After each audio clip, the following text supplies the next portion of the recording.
Hello. Well, hopefully everything is going to work today. We'll just wait around for another 3 minutes and then we'll wait for everybody else to join.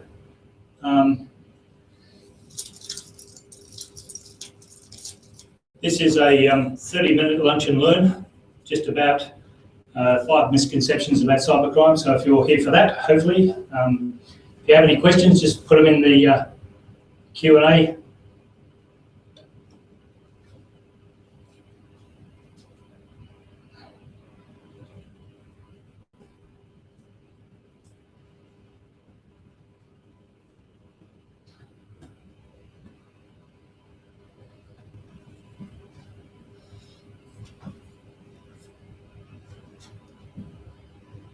Hopefully we'll alleviate some of the problems that digital crime and cybercrime are creating for everybody in the world at the moment who's attached to the internet.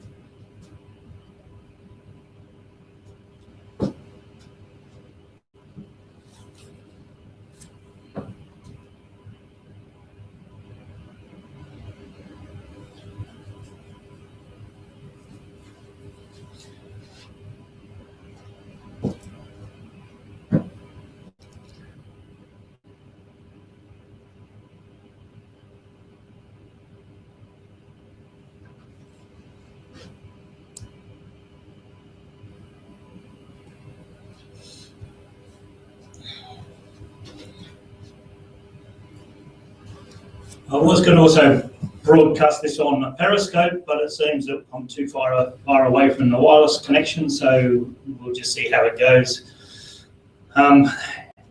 This will be available on YouTube when it's completed. Give it 20 minutes or so.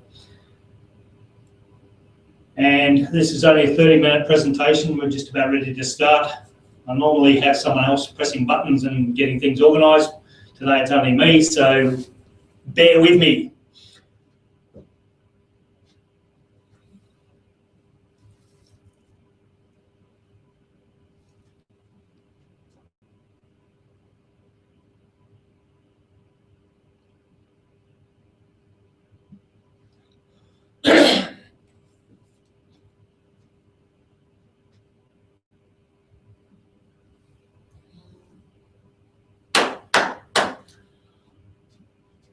So welcome to the Lunch and Learn presentation, the 5 misconceptions about cybercrime. As I said, I'll try and do this on my own. Normally have someone else doing the slides and everything else, but we'll just see how it all goes. So hopefully you're here for that. And I'm just going to put the slide share on and present to everybody. Hopefully everybody can see that. And as I said, we're going to talk about the misconceptions around cybercrime and digital crime itself. So this presentation will actually focus on what is cybercrime and what we class as cybercrime. Why do we have so many misconceptions about cybercrime? What are the top 5 misconceptions that I've come across? How do we stop these attitudes that seem to be prolific when it comes to the digital world and how we use it? And then we'll have a conclusion at the end of that and questions and answers. If you have any questions, please just bear with me. I'll try and get to everybody as they come up. But if I miss you, I am sorry, but we'll just see how it all goes.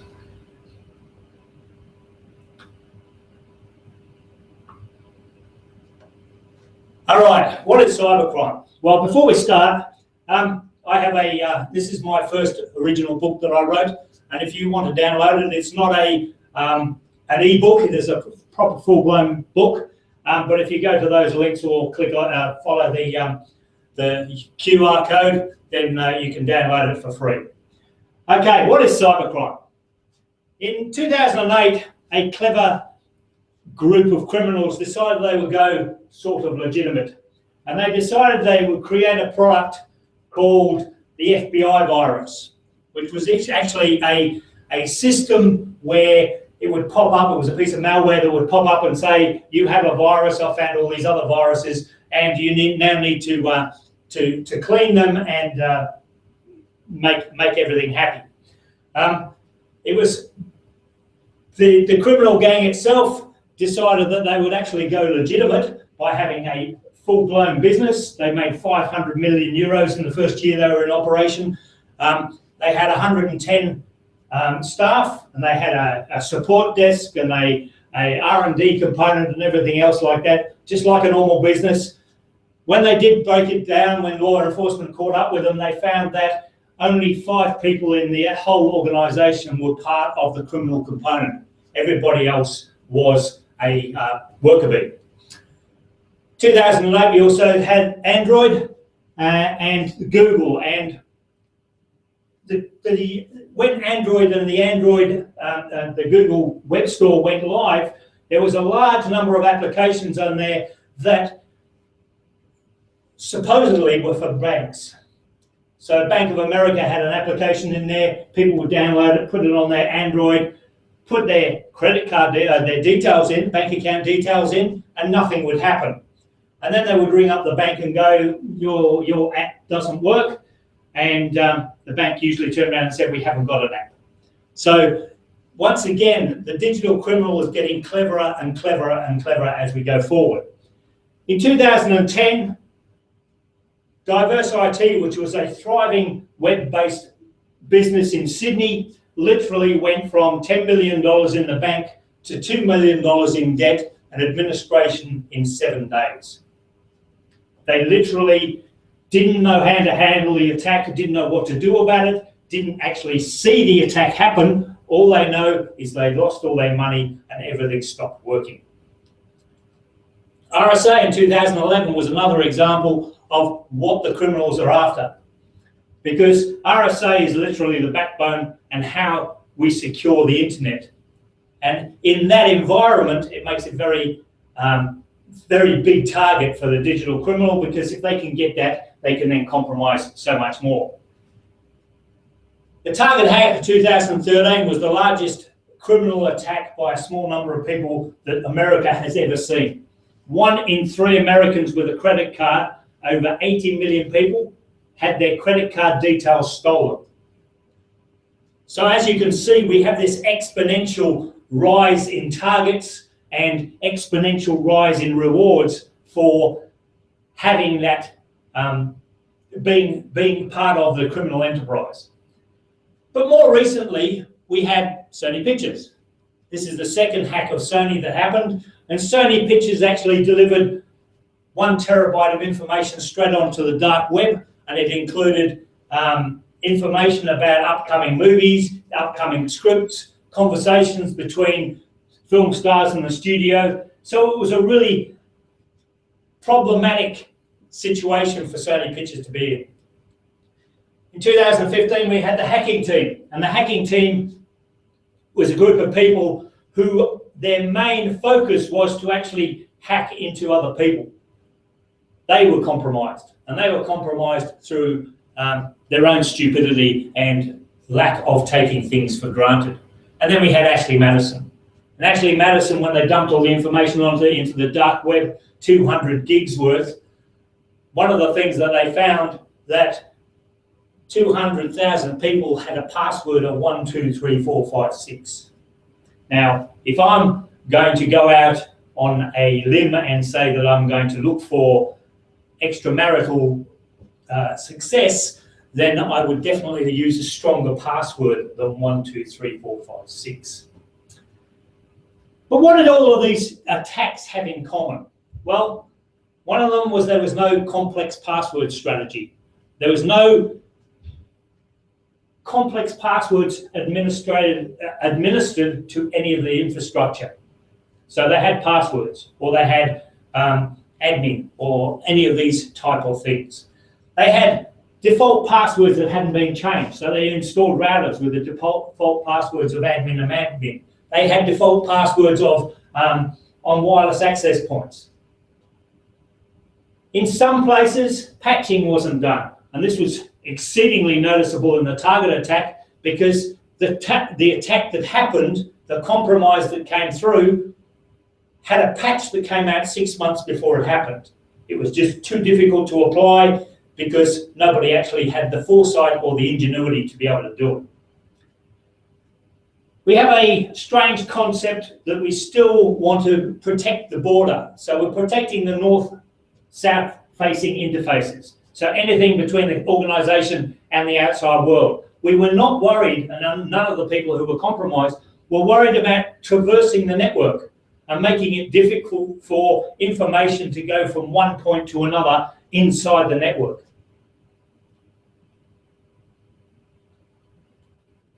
They had too many people who had administrator access.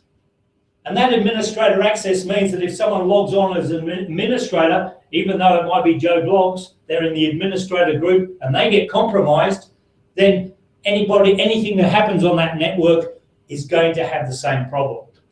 And one of the biggest no-nos that we've found as a business is that you don't have administrators with email accounts. So they don't get the number one attack weapon of the digital criminal, which is email. So no phishing attacks, anything along those lines. And one of the biggest things we noticed, there was no penetration testing. There was no testing of their network to see if it was vulnerable. All of these things would have been discovered through a penetration test and having a different set of eyes looking at their networks. So, to take it a bit further in today's world, everyday people using the internet, using the digital world, we have privacy issues. We have drones, we have Facebook collecting all this information, we have LinkedIn collecting all this information. We have infected systems that are available or on the internet, and they are used by the criminals to get to the next infected system. And we lose money, and we lose IP, and we lose information, personal information, through things like torrents, downloads, and freebies. And we have this opinion that social media is so safe for all of us.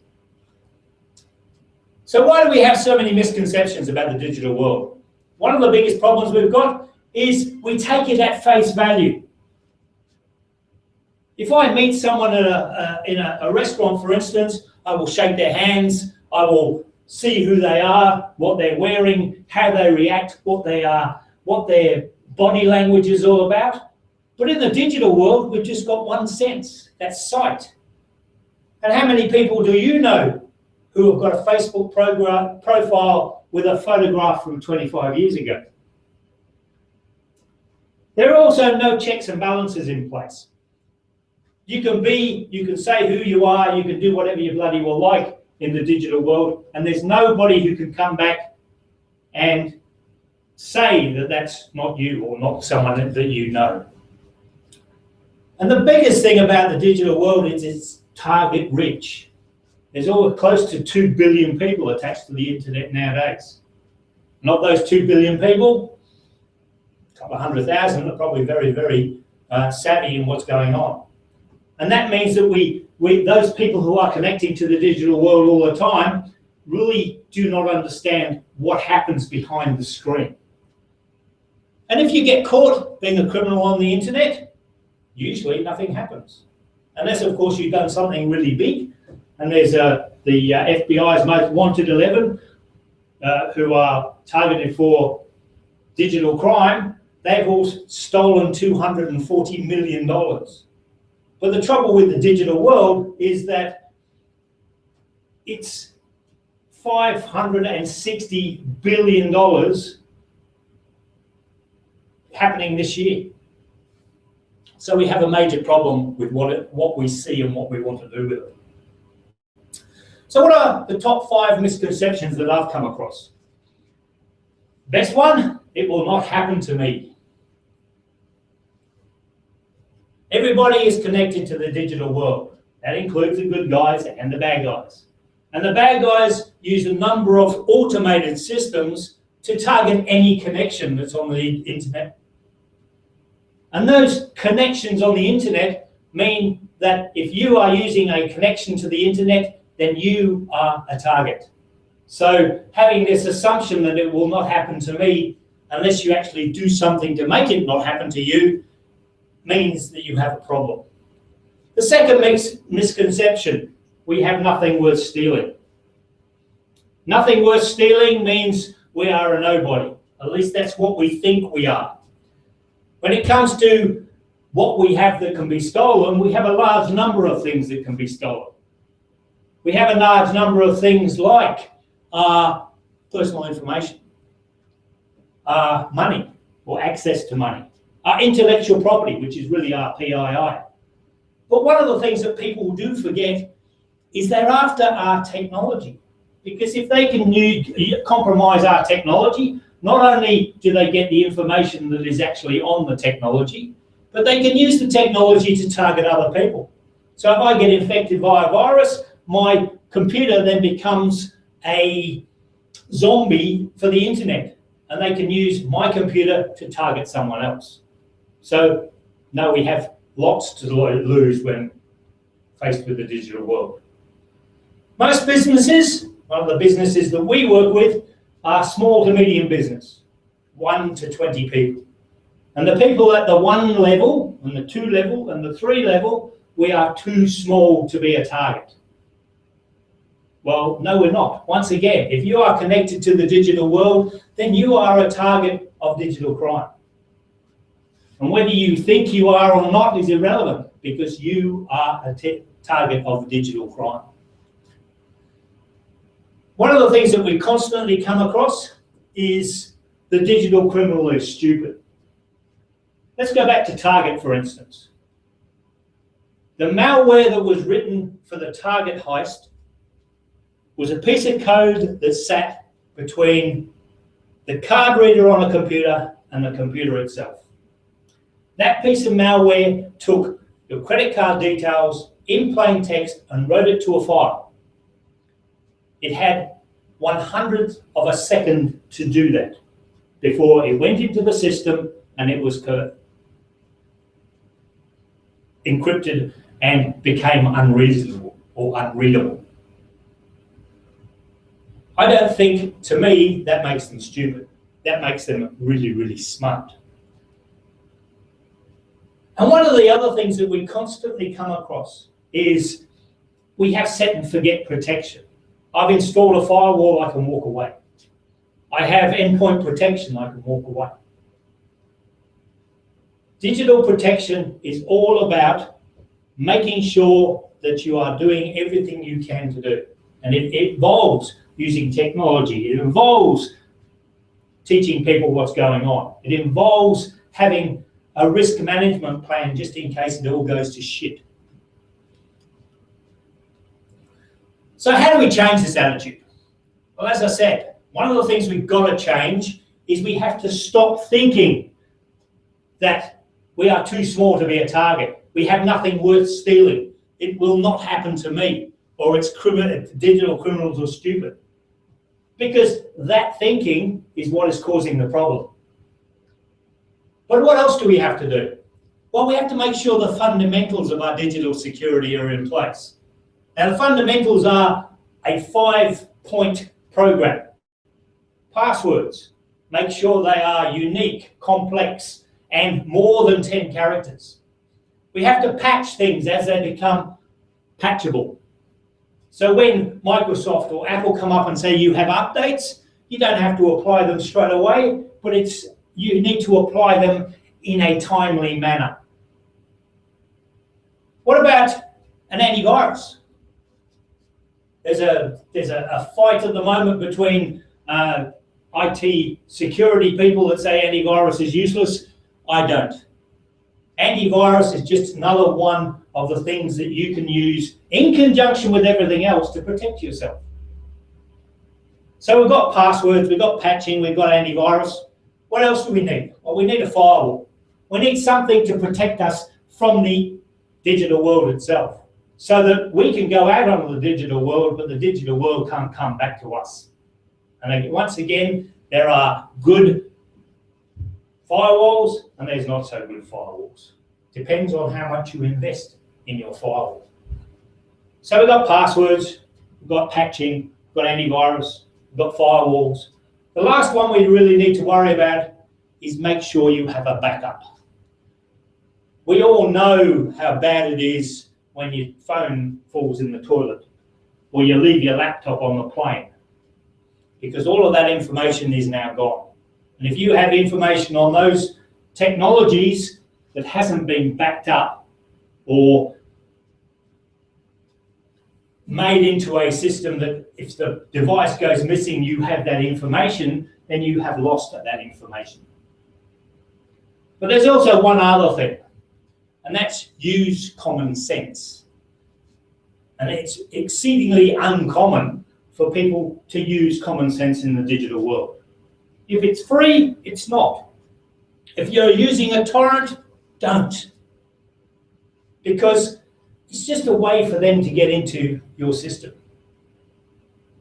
About 5 years ago, when torrents were the go, because the internet was pretty crappy in Australia, we got a computer from a client who'd been infected with the virus. In the process of going through it, we found that they had a torrent on there that their son had installed. It had taken or created a 10 gig partition, and in that 10 gig partition was a large number of child pornography. We quite happily packed it all up and gave it to the cops. And I don't know whether that's ethical or not ethical. To me, it was ethical. We needed to do something about it. But that was because a torrent had downloaded that information. Not the user. He had nothing to do with it. But because it was in a torrents file, we still had the obligation to return it to the police.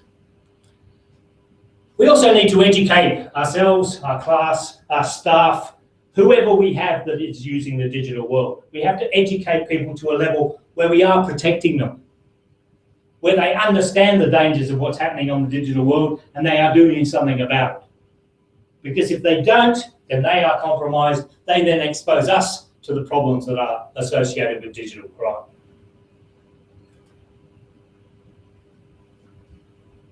Trust no one. Going back to the problem we were talking about earlier, if we are in a situation where a friend of ours has been compromised, now he's our best friend, he's going to send us an email, and that email is going to be laced with malware. Because we are trusting people, we go, yes, well, anything coming from him is going to be legitimate. But you don't know that he's been compromised. You don't know that that email that he has sent you is not coming from him. So once again, trust no one. And the last one that we really need to do is get paranoid. Because in the digital world, everybody is after you. And if they're not after you, rule one applies. Everybody is after you. They're after something that you have, whether it's your money, whether it's your intellectual property, whether it is your personal identification information, or it's your technology itself. But everybody is after you for something. And those automated systems are targeting your website, your mail server, your firewall, all of the time. And we need to do something about it. And the last one is, there's no silver bullet for how you protect yourself. There's no such thing as I'm going to install a firewall and walk away. We believe there are 4 components to digital protection. That is, you need decent technology in place. And that technology includes your VPN, your firewall, your wireless access point, your operating systems that you have on your PCs, on your laptops, on your smart devices. We have management processes that we put around those and best practices to make sure that they're all done properly. And that management component also includes auditing and reporting and education. The next part of it, we need to have some adaptability. We have to have some resilience in something in case that 1 in 1 million gets through and you just lost all of your information. So you need to have some way of backing yourself up.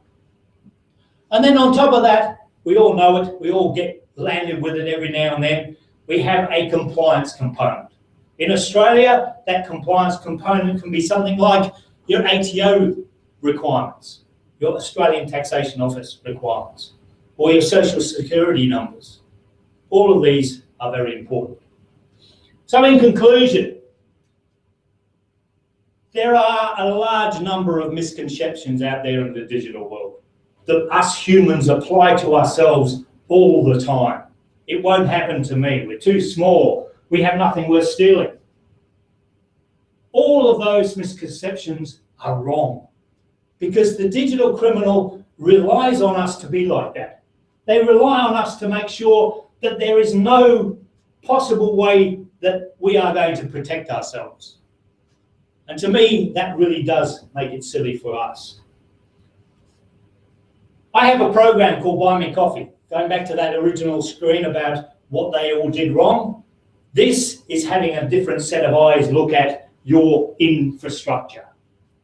Normally costs $490, but if you put in that code, we'll knock off $100 off.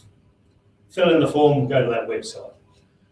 My second book, Cybercrime, A Clear and Present Danger, is available if you want it. And you can follow us on social media and normal contact points as per what we would normally do. And we run these webinars, usually 2 to 4 times a month, plus the seminars we give as well. So if you go to that website and go to the bottom of the page, it usually displays all of the ones that we are controlling over.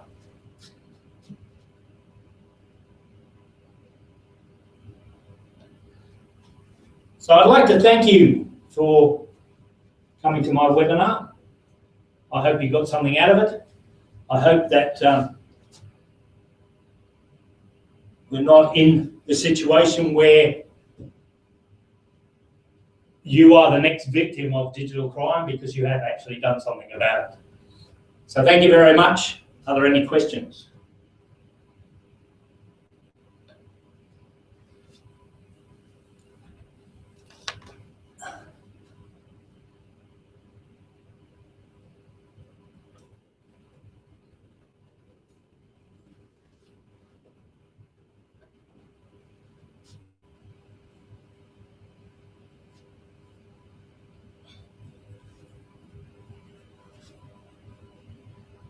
So thank you very much. I'm going to close it down now. It's been much appreciated.